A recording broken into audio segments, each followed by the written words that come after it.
하나님 말씀입니다. 누가복음 6장입니다. 누가복음 6장 27절로 38절까지 말씀입니다. 누가복음 6장 27절로 38절까지 말씀입니다.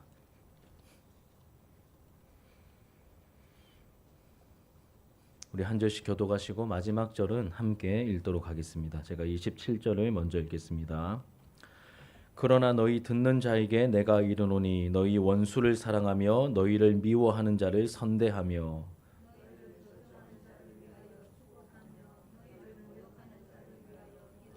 너희의 입뺨을 치는 자에게 젖뺨도 돌려대며 내 겉옷을 빼앗는 자에게 속옷도 거절하지 말라.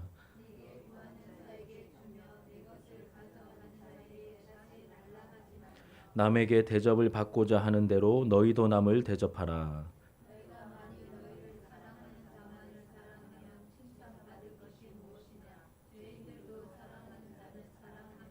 너희가 만일 선대하는 자만을 선대하면 칭찬받을 것이 무엇이냐? 죄인들도 이렇게 하느니라.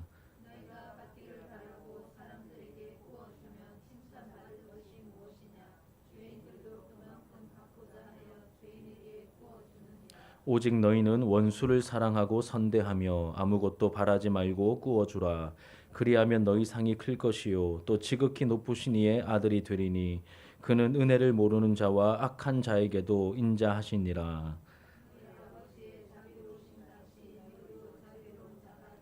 비판하지 말라. 그리하면 너희가 비판받지 않을 것이요 정죄하지 말라. 그리하면 너희가 정죄를 받지 않을 것이요 용서하라. 그리하면 너희가 용서를 받을 것이요 주라. 그리하면 너희에게 줄 것이니 곧 후히 되어 누르고 흔들어 넘치도록 하여 너희에게 안겨 주리라. 너희가 헤아리는 그 헤아림으로 너희도 헤아림을 도로 받을 것이니라. 아멘. 오늘 본문의 말씀으로 주님께서 우리에게 원하시는 삶이라는 제목으로 하나님의 말씀을 증거하도록 하겠습니다. 오늘 본문은 마태복음 5장부터 7장에 나오는 산상수훈과 맥을 같이 하는 병행 본문입니다. 마태복음에서는 산 위에서 말씀하셨기 때문에 우리가 산상수훈이라고 그렇게 알고 있는 반면에 누가복음의 본문은 지난주에 살펴본 것처럼 이제 평지에 내려오셔서 제자들을 비롯한 많은 사람들에게 하신 말씀이기 때문에 이제 평지수훈이라고 불립니다. 장소나 상황과 그리고 분량의 차이가 있지만 말씀하신 분이 같죠, 그렇죠? 예수님께서 하신 말씀입니다. 그렇기 때문에 대략적인 내용은 거의 비슷합니다. 둘 다 이 두 가지 모두 다 하나님 나라의 백성된 사람들이 어떻게 살아야 하는지 가장 완벽한 수준의 기독교 윤리 체계를 우리에게 보여주고 있죠. 쉽게 말하면 이제 산상수훈이든 아니면 평지수훈이든 그 내용을 살펴보면 한마디로 하나님 나라 백성들은 어떻게 살아야 하는가를 우리에게 가르쳐주고 있습니다. 그렇다면 우리 믿는 자들은 하나님의 백성된 하나님의 자녀된 저와 여러분들은 어떻게 살아야 하는 걸까요? 우리 이 말씀 속에서 세 가지 교훈을 얻게 됩니다. 크게 세 가지 교훈이죠. 첫 번째는 세상과 다른 기준을 가지고 살아가야 한다라고 말씀하십니다. 다시 말씀드립니다. 세상과 다른 기준을 가지고 살아가야 한다라고 말씀합니다. 우리 27절 하반절부터 30절까지 말씀을 천천히 같이 한번 읽겠습니다. 시작. 너희 원수를 사랑하며 너희를 미워하는 자를 선대하며 너희를 저주하는 자를 위하여 축복하며 너희를 모욕하는 자를 위하여 기도하라. 너희의 입뺨을 치는 자에게 젖뺨도 돌려대며 내 겉옷을 빼앗는 자에게 속옷도 거절하지 말라. 내게 구하는 자에게 주며 내 것을 가져가는 자에게 다시 달라 하지 말며 남에게 대접을 받고자 하는 대로 너희도 남을 대접하라. 아멘. 많이 들어본 내용이시죠, 그렇죠? 산상수훈에서 우리가 많이 본 내용입니다. 귀에 익숙하긴 한데 내용을 자세히 묵상해 보면 좀 죄송한 말씀이지만 이 말씀을 하신 예수님이 참 세상을 모르신다. 세상 사는 방법을 참 모르신다. 이런 생각이 들 정도로 약간 좀 우리에게 괴리감을 주는 말씀처럼 다가옵니다. 세상 사람들의 기준과 혹은 우리의 본성과 삶을 살아가는 방식은 주로 어떻게 작용하고 어떻게 나타나고 있습니까? 원수는 어떻게 해야 될까요? 원수는 당연히 갚아줘야 되고 대부분의 드라마의 주제가 이제 보복하는 것이죠. 이제 복수 이야기입니다. 나를 미워하는 자는 사람 취급 안 하죠, 그렇죠? 나를 미워하는데 왜 상종합니까? 사람 취급 안 하고 나를 저주하는 자는 더 센 강도로 내가 뭐 저주를 하고 감히 나를 모욕하는 자에게는 뭐 본때가 아니죠, 본때를 보여주고 혹시 나를 한 대 치거나 겉옷을 뺏으려고 하는 자는 나에게 힘이 없다 할지라도 신고하면 되지 않습니까? 내가 힘이 있으면 내가 직접 하든지 아니면 신고하든지 내 것을 빌려달라고 구하는 자들을 적당한 구실 이제 귀찮으니까 적당하게 피하면서 이제 외면하면 손절이라고 하죠. 이렇게 손절하면 그것이 우리에게 얼마나 우리의 본성에 맞고 세상 사람들이 그런 방식으로 살아가지 않습니까? 이것이 일반적인 처세술이고 세상을 살아가는 방식입니다. 그런데 예수님께서는 먼저는 가장 가까이에서 자신을 따르고 있는 그 제자들에게 그리고 그 당시의 무리들에게 그리고 기록된 말씀과 성령을 통해서 오늘날 제자된 저와 여러분에게 우리의 본성이 지지하는 익숙한 방식으로 반응하면서 살아가면 안 된다. 그렇게 살지 말라고 우리에게 말씀하시죠. 다시 말해서 그리스도인인 우리를 지켜보고 있는 이 세상 사람들의 일반적인 생각과 기대처럼 뻔하게 예상되는 저 사람들 한 대 맞았으니까 자기도 한 대 치겠네. 저 사람들 이것을 잃어버렸으니까 막 도로 찾으려고 막 애를 쓰겠네. 이런 식으로 뻔히 예상되는 그런 행동의 패턴을 보이지 마라. 이렇게 우리에게 말씀하고 있는 것이죠. 예수님께서는 우리에게 원수같이 느껴지는 대상을 오히려 뭐하라고 하셨습니까? 사랑하라고 말씀하셨습니다. 손양원 목사님처럼 잘 아시죠? 사랑의 원자탄. 손양원 목사님처럼 아들을 죽인 원수를 양아들 삼지는 못합니다. 누가 여러분 자신 있으십니까? 아무도 자신 없으시, 저도 자신 없습니다. 하지만 우리가 할 수 있는 우리 수준에서의 사랑의 실천은 해야 된다는 것이죠. 마음에 안 드는 상대방을 끝까지 하나님의 형상으로 내 마음에 안 들어요. 미워 죽겠어요. 그래도 끝까지 하나님의 형상으로 인격적으로 존중하는 태도를 갖추는 그 행동은 우리가 실천할 수 있지 않습니까? 내 마음에 안 듭니다. 그래서 막 남들 다 욕하고 나도 욕하고 싶은데 그래도 저 사람도 하나님 형상이잖아. 인격을 가지고 있잖아. 우리가 이 정도의 실천을 할 수 있지 않습니까? 이런 첫 걸음부터 떼는 연습을 우리가 해야 처음부터 사랑의 원자탄 생각하시면 안 되고요.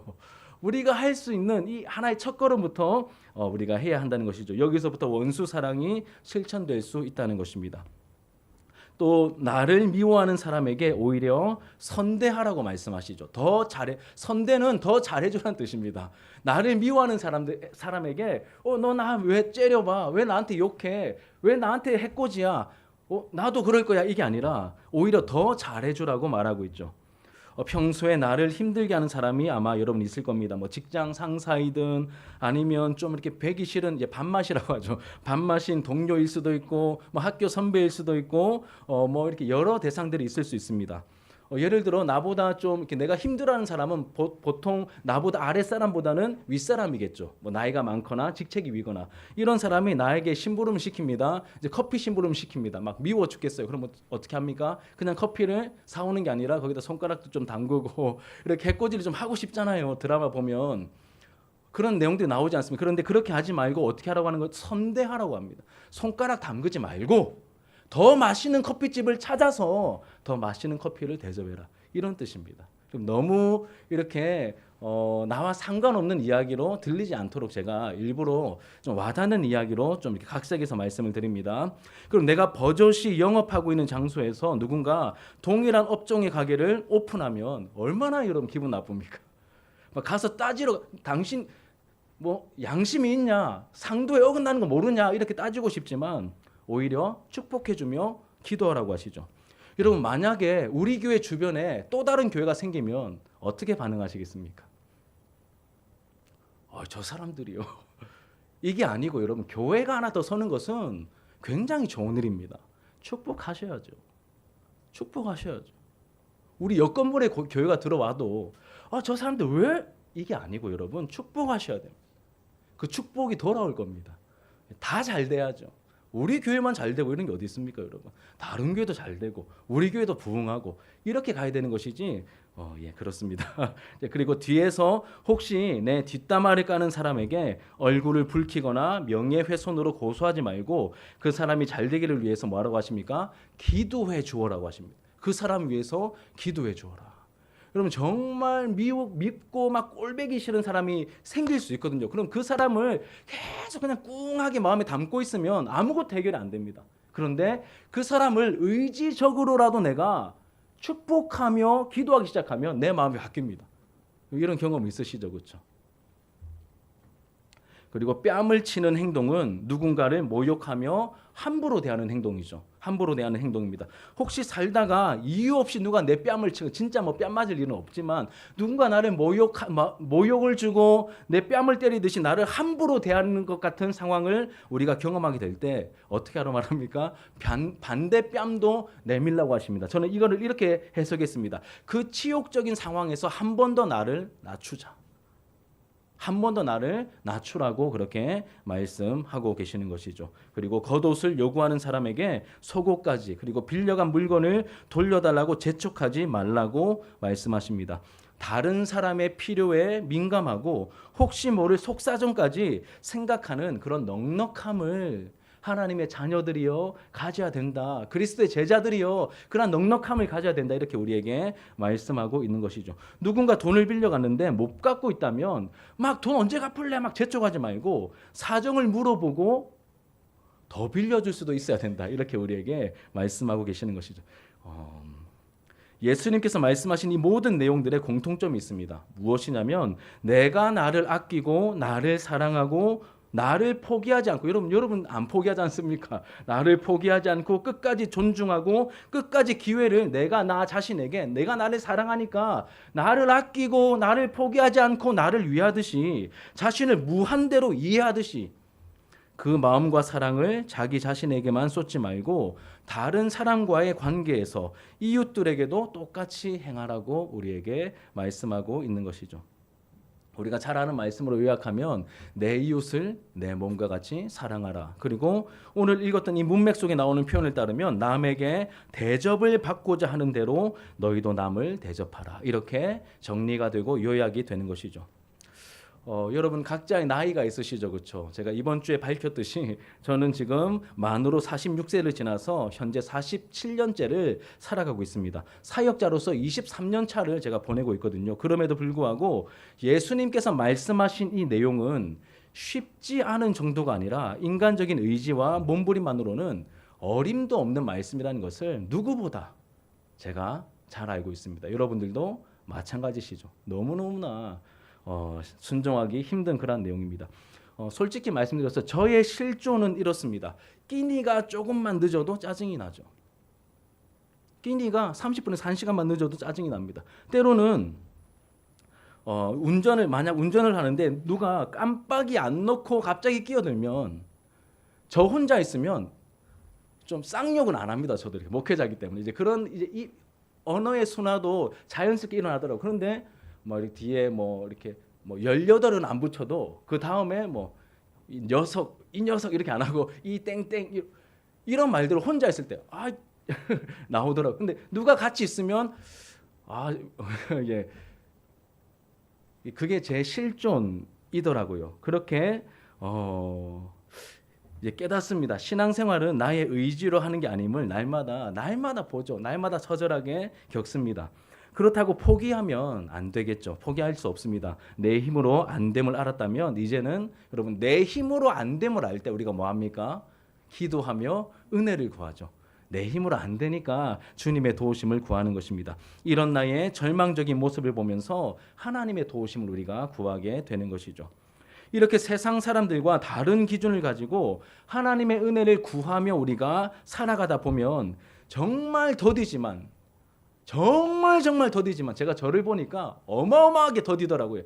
정말 더디지만 내 말이 그래도 조금씩 바뀌고 내 표정도 조금씩 바뀌고 밝아지고 짜증의 횟수도 줄어들고 내 삶이 조금씩 변해가는 것을 자기가 압니다, 여러분. 그리고 주변 사람들도 더디지만 그래도 뭔가 변화가 있다. 이것을 느끼게 되는 것이죠. 이것을 우리는 뭐라고 말합니까? 성화라고 말합니다. 성화. 그런데 여러분, 우리가 오해하지 말아야 할 것은 하나님께서 우리에게 요구하시는 것은 완벽한 순종이 아니라는 겁니다. 여러분, 완벽한 순종을 우리에게 요구하지 않으십니다. 예수 그리스도 안에서 바른 방향을 설정하고 은혜로 씨름하며 하루하루를 살아가는 그 모습을 우리에게 원하시는 것이죠. 인도하심을 따라 하루하루 살다 보면 우리 안에 계신 성령 하나님께서 우리가 예수를 닮아가게 하시는 것이고, 우리 삶에도 향기가 깃들도록 예수님께서 역사하시는 것이죠. 여러분, 예수님께서는 우리가 이 성경적인 기준을 가지고 세상과 다르게 살아가기를 원하십니다. 신앙생활 할수록 또 설교자로서 제가 늘 노상 깨닫는 게, 목회자인 나에게뿐만 아니라 우리 믿는 사람들에게 뭘 원하실까? 세상과 다르길 원하십니다. 그래야 하나님의 하나님 되심이, 하나님의 어떠하심이 우리를 통하여 드러나거든요. 그래서 하나님께서는 우리가 세상과 다르게 말을 하고, 세상과 다르게 선택을 하고, 세상과 다른 방향을 가고, 세상과 다르게 행동하기를 원하십니다. 그 다름의 모습이란 내가 나를 아끼고 사랑하는 그 마음과 정성을 나 아닌 다른 사람에게, 다른 이웃과 타인에게 이제 쏟는 삶, 흘려보내는 삶을 말하는 것이죠. 특히 아무도 거들떠 보지 않고 보려고 해도 잘 보이지 않는 지극히 작은 소자나 돌아올 것을 기대할 수 없는 약한 자들에게 우리가 어떻게 해야 될까요? 그냥 선대하는 것도 훌륭한 일이지만 예수님께서 또 이렇게 성령의 감동으로 성경을 기록한 사도 바울 같은 경우에는 죽게 하듯 하라고 하셨죠. 죽게 하듯 하라고 하셨습니다. 이렇게 하나님의 백성답게 살아가는 모습을 통해 세상의 소금과 빛이 되기를 하나님께서 우리에게 원하고 계십니다. 이 세상에 거룩한 충격을 주기를 원하십니다. 이것이 우리를 구원하신 하나님의 중요한 목적이죠. 디도서 2장 14절, 여러분 프린트 있나요? 디도서 2장 14절 같이 한번 읽겠습니다. 시작.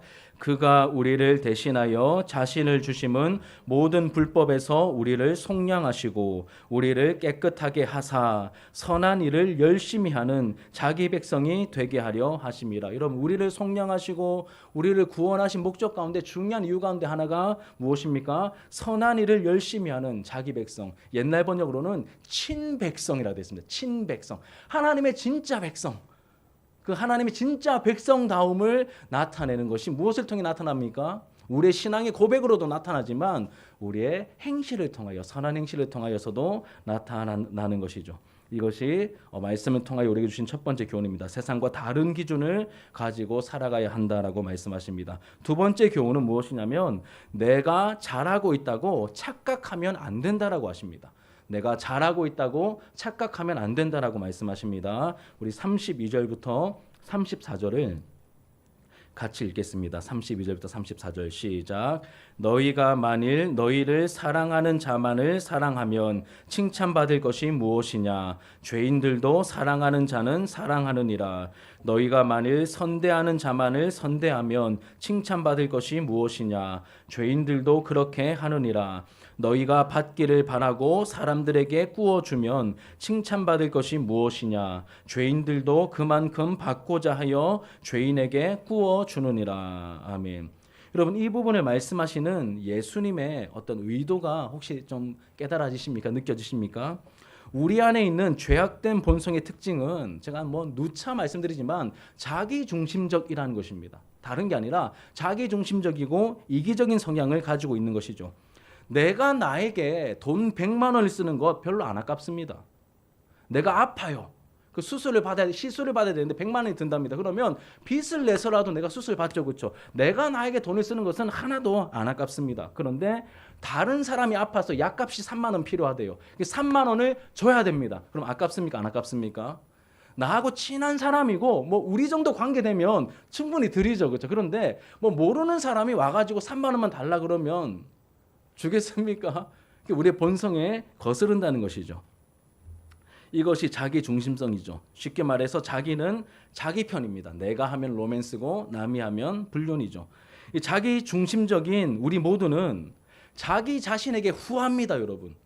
나 자신에게 우리가 얼마나 후합니까? 한번 생각해 보십시오. 그래서 나름 잘하고 있다고 착각합니다. 내가 나에게 돈을 쓰고 나를 위해서 돈을 쓰고 나를 위해서 시간을 쓰는데 우리가 후하지 않습니까? 자기 중심성 때문에, 이 죄성 때문에 그런 것이죠. 그래서 자기 자신에 대해서 우리가 굉장히 후한데 자기 자신에 대한 평가에 대해서도, 내가 나를 평가하는 부분에 대해서도 후한 부분이 많죠. 그래서 객관적으로 봤을 때 한 20% 잘한 건데 자기는 스스로 100점이라고 생각합니다. 자기 자신에게 후하기 때문이죠. 자기가 잘하는 한 가지를 해놓고 나는 거의 완벽해 말은 안 하지만 스스로 그렇게 생각하죠. 저는 이 메시지를, 이 원리를 김남준 목사님 설교를 통해서 제가 듣고 배웠거든요. 너무 맞더라고요.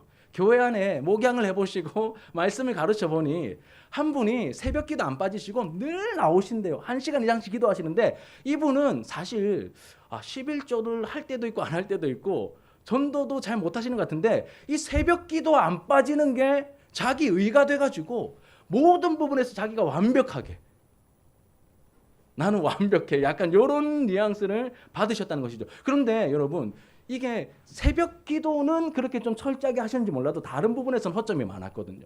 똑같습니다. 다른 부분에서는 어떤 분들은 돈이 이제 뭐 금액, 이제 물질이 좀 넉넉하신 분들은 11조에다가 조금 더 교회에 뭐 목돈으로 헌금하시면서 자기는 이 교회를 가장 사랑하고 나는 완벽해 이렇게 여기시면서 신앙생활 하시는 분들이 있습니다. 또 전도 많이 하시는 분들은 다른 부분은 안 되는데 내가 사람 좀 데리고 왔다고 내가 막 대단한 것처럼 여기시는 그런 분들이 있다는 것이죠. 제가 지금 여러분들께 말씀드리고자 하는 핵심은 자기 중심적인 우리 모두는 자기 자신에게 후하다는 겁니다. 내가 조금 잘해놓고 나는 허점이 없다, 나는 거의 완벽하다, 이렇게 우리가 착각하며 살아간다는 것이죠. 그래서 착각하지 말라고 예수님께서 이 평지수훈에 우리가 읽었던 이 말씀을 통해서 알려주시는 것입니다. 우리의 치명적인 약점을 예수님께서 아시고 일침을 가하시는 것이죠. 너희가 하는 사랑과 너희가 하는 선대는 뭐라고 하십니까? 사실 죄인들도 다 하는 거다. 너희들 부모님 섬겨놓고 아는 사람 섬겨놓고 사랑해놓고 그게 뭘 대단하다고 이렇게 말씀하시는 것이죠. 근데 우리는 부모님 잘 섬기면 막 내가 막 되게 막 대단한 줄 알고 그런 거 아니라는 것이죠. 하나님께서 하나님의 백성된 우리에게 요청하시는 도덕적인 수준은 그 정도가 아니다라고 우리에게 말씀하고 있는 것입니다.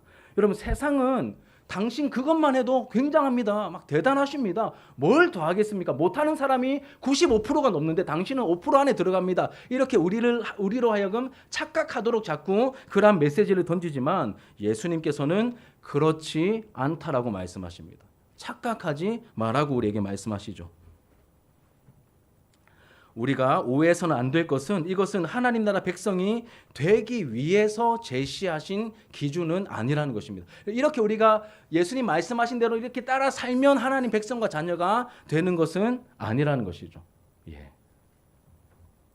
하나님의 백성과 자녀가 되는 것은 오직 은혜로 하나님 나라의 백성이 되는 것이고, 은혜로 하나님 나라 백성이 된 사람들이기 때문에 그 사람들에게 어떻게 살아가야 하는지를 우리에게 알려주고 계시는 것이죠. 어느 정도의 윤리적인 기준을 가지고 살아가야 하는지 그 산상수훈과 혹은 평지수훈을 통하여 우리에게 알려주고 말씀하고 계시는 것입니다. 다시 말하면 이런 뜻입니다. 완성된 하나님 나라에서는 이런, 우리가 지금 보았듯이 이런 말도 안 되는 윤리적인 수준을 모두가 갖게 될 것임을 우리에게 보여주고 계시는 것이죠. 내가 나를 생각하는 것만큼 타인이 나를 아껴주고 나를 사랑해주는 그런 것이 여러분 하나님 나라일 것입니다.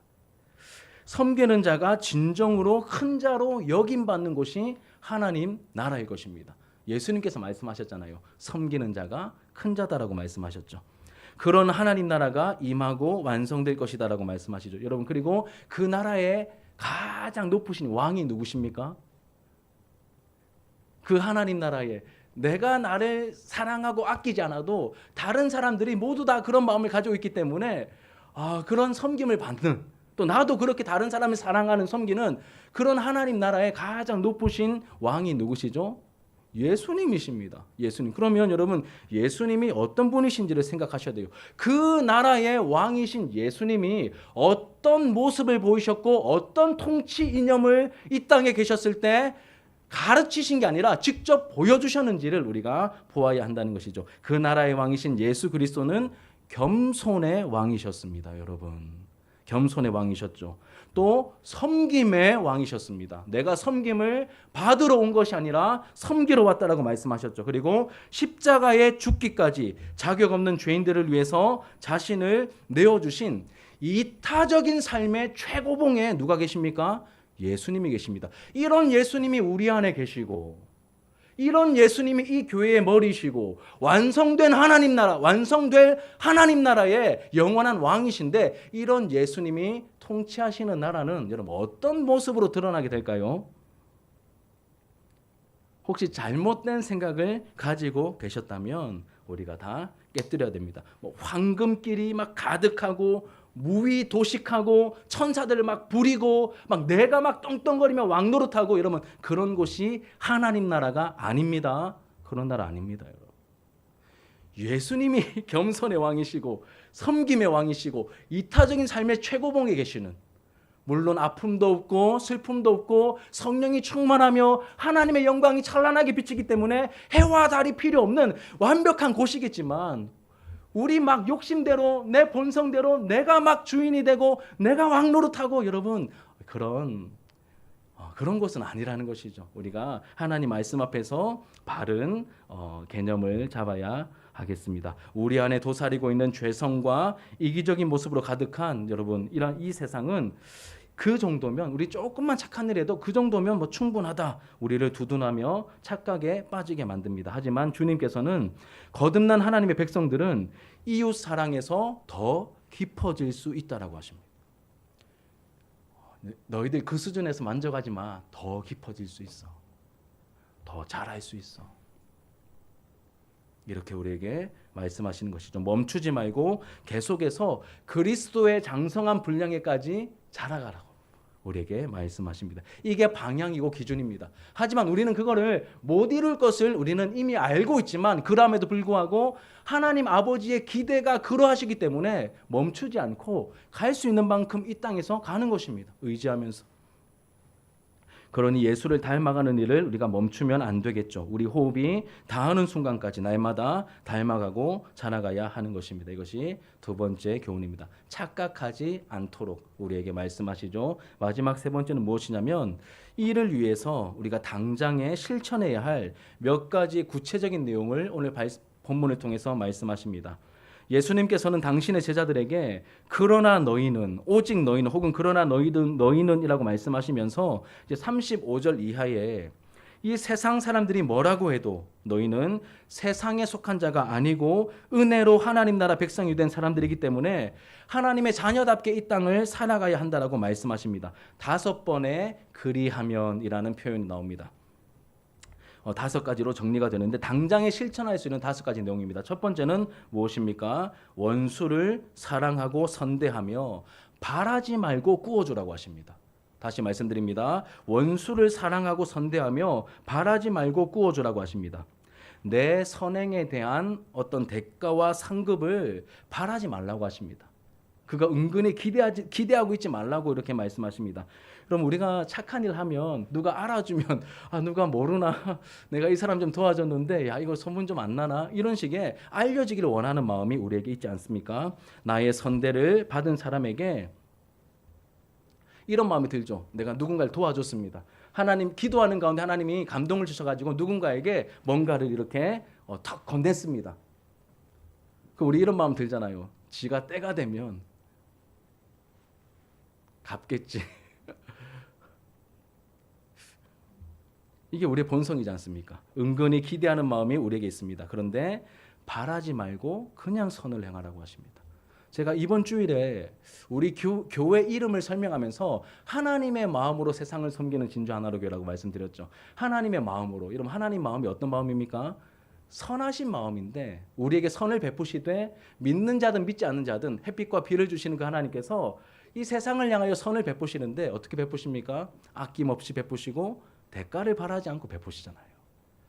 그 하나님의 자녀들인 우리이기 때문에 우리도 누군가를 섬기고 누군가에게 선을 행할 때 여러분 아낌없이 대가를 바라지 않고 우리가 섬겨야 하는 것입니다. 우리 이번 주일에 나온 헌금을 이제 아마 집사님께서 보내셨을 겁니다. 제가 말씀드린 두 기관에 우리와 전혀 상관없는 기관입니다, 여러분. 우리 교회가 있는지도 모릅니다. 우리가 했으니 연락 한번 안 오나 이런 거 기대하지 않고 그냥 우리는 하나님 주신 감동을 따라 그 노숙자들을 섬기는 기관에 그리고 북한 선교하는 기관에 흘려 보낼 뿐입니다. 그러면 하나님께서 그 기관들을 통하여 또 우리의 물질이 자그마한 어떤 격려가 되어서 그 일들을 진행해 가겠죠. 예를 드는 것입니다. 계속해서 두 번째 내용을 보시면 여러분 비판하지 말라고 하시죠. 비판하지 말라. 흠을 찾아내기 위한 악의적인 비판, 상대방의 입지를 무너뜨리려는 그런 파괴적인 비판을 말하는 것입니다. 비판 자체가 나쁜 것은 아닙니다. 어떤 일이 있을 때 그 일을 우리가 비판적인 사고로 봐야 되지만 여기서의 비판은 그런 비판을 말하는 게 아니라 흠을 찾아내어서 그 사람을 무너뜨리려고 하는 악의적인 비판을 여기서는 말하는 것이죠.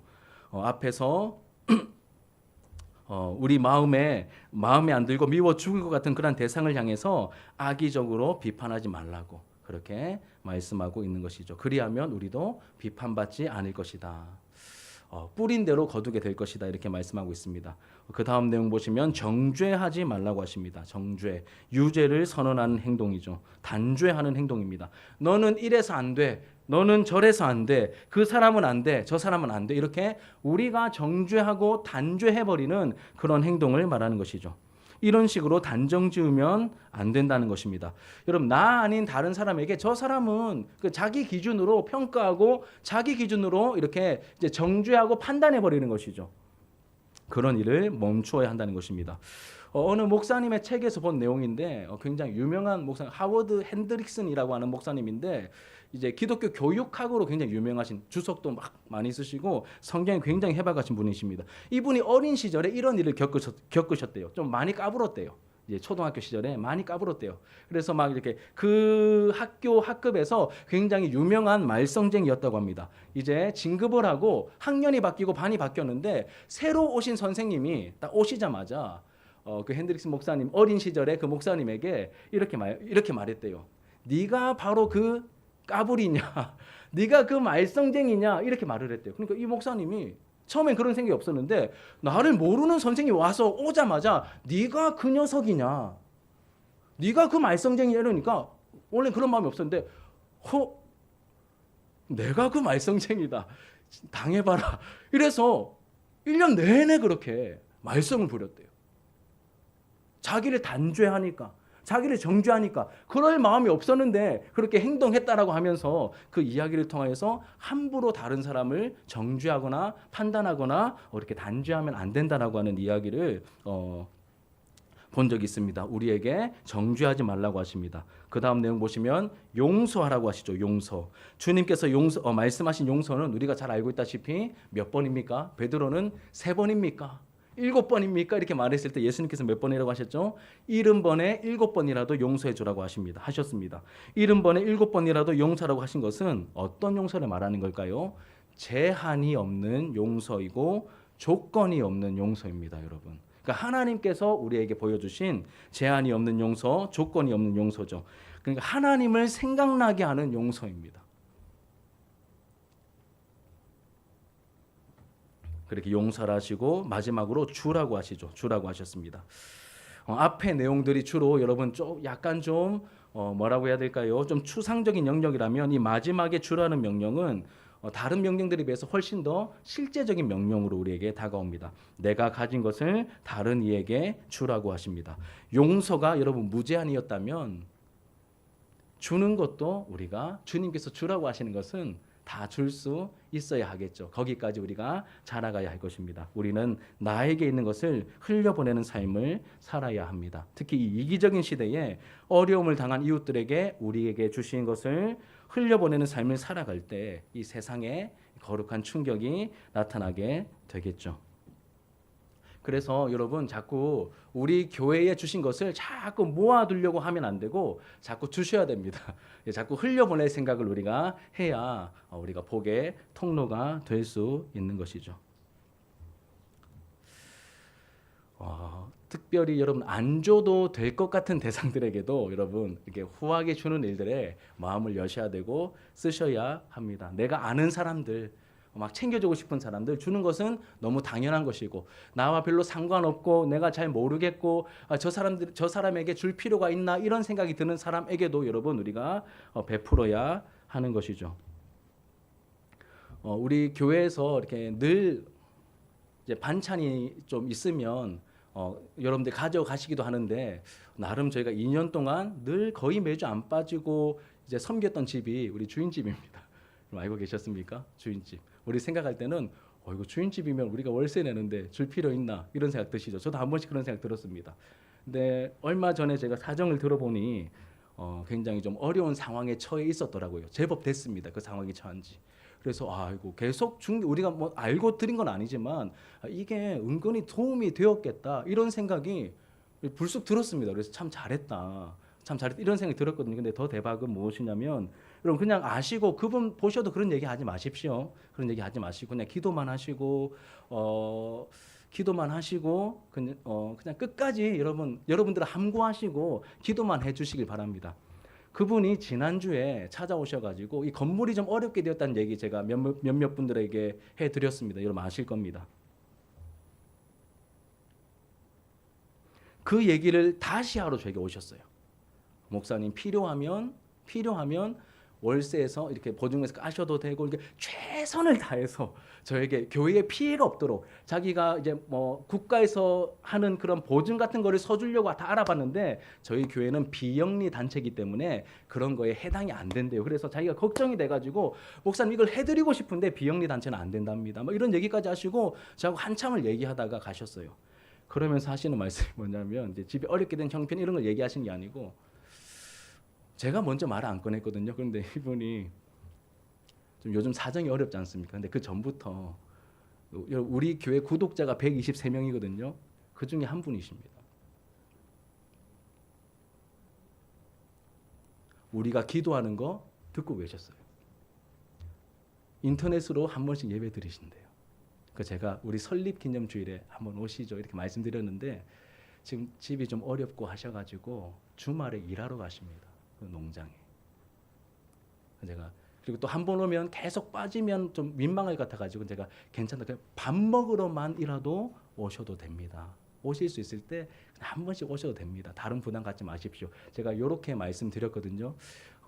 제가 좀 사실 이 말을 해야 되나 말아야 되나 걱정이 좀 많았는데, 여러분 그냥 여러분들만 아시고 그동안 기도해 왔던 것처럼 그렇게 마음 쓰시면서 기도만 해주십시오. 그러면 하나님께서 지금도 일하고 계십니다. 하나님께서도 귀하게 역사하실 것입니다. 자, 이런 말씀을 정리하겠습니다. 타인에게 너무 빡빡한 잣대를 들이대면서 우리에게 살지 말라고 하십니다. 내가 나에게 넉넉하듯이 이 성경적인 기준을 가지고 이웃과 더불어 살아가라는 말씀으로 그렇게 우리가 정리가 되는 것 같습니다. 그리고 그 모든 이유는 여러분 내가 나중에 복을 받기 위해서가 아니라 예수님 때문이죠. 예수님 때문입니다. 우리가 이렇게 살아갈 때 그리하면의 약속을 말씀해 주신 하나님께서 우리를 선하게 인도하시고 약속하신 은혜를 베푸실 것입니다. 비판받지 않게 하실 것이고, 또 정죄받지 않게 하실 것이고, 용서를 받도록 해 주실 것입니다. 넘치도록 또 채워 주실 것이라고 우리에게 약속해 주셨습니다. 사랑하는 여러분, 나에게 익숙하고 편한 길을 걸어갈 것이 아니라 이 평지수훈을 통해서 우리 하나님의 백성들에게 주신 그 말씀의 기준을 따라 우리가 한번 따라가 보시지 않겠습니까? 실패하고 여러분 넘어지는 날들이 더 많을 겁니다. 그러면서 나의 실력 없음을 보게 되고 실망하겠지만, 합력하여 선을 이루시는 하나님의 섭리 가운데 성령의 도우심을 우리가 정말 참으로 구하게 될 것입니다. 그런 과정에서 우리의 성화됨을 우리가 맛보게 될 것이고, 하나님께서 연약한 우리를 통해 일하시며 우리가 살아가는 삶의 터전에 하나님 나라다움의 한 모퉁이를 경험하게 되는 그런 영광을 우리 가운데 허락해 주실 것입니다. 우리가 하나님의 더 기쁨이 되는 우리 교회 공동체가 더욱더 되어가기를 주님의 이름으로 축복합니다. 우리 함께 말씀을 기억하시면서 우리 찬양하도록 하겠습니다.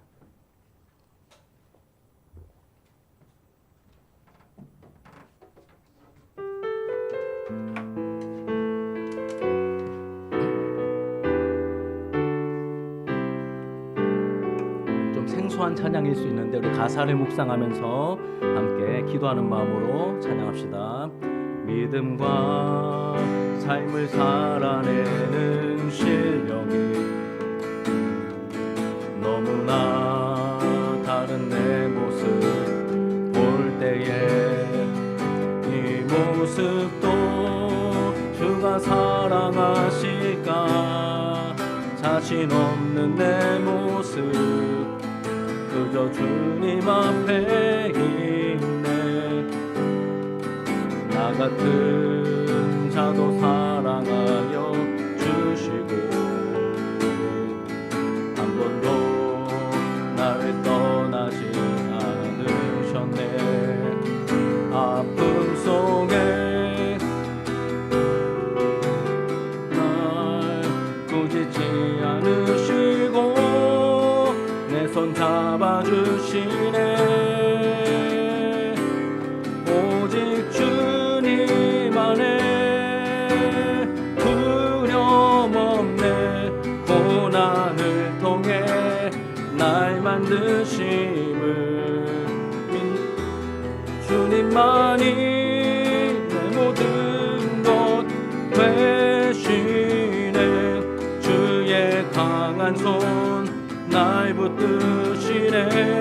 오직 주님 안에 소망 있네. 내 삶을 통해 영광 받으실 주님만이 내 모든 것 되시네. 주의 선하심 나 노래하네. 처음부터 한번 찬양합시다. 믿음과 삶을 살아내는 실력이 너무나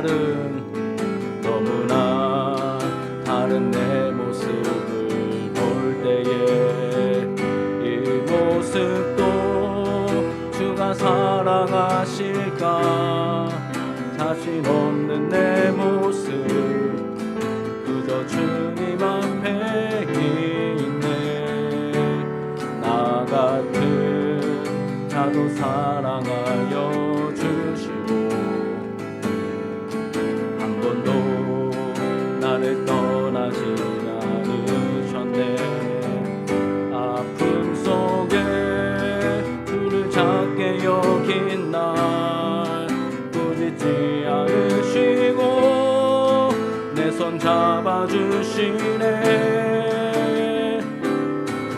오직 주님 안에 두려움 없네. 고난을 통해 날 만드심을 믿네. 주님만이 내 모든 것 되시네. 주의 강한 손 날 붙드시네. 오직 주님 안에 소망 있네. 내 삶을 통해 영광 받으실 주님만이 내 모든 것 되시네.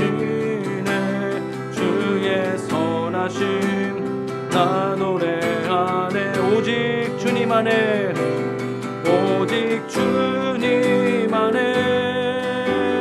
두려움 없네. 고난을 통해 날 만드심을 믿네. 주님만이 내 모든 것 되시네. 주의 붙드시네. 오직 주님 안에 소망 있네. 내 삶을 통해 영광 받으실 주님, 주님만이 내 모든 것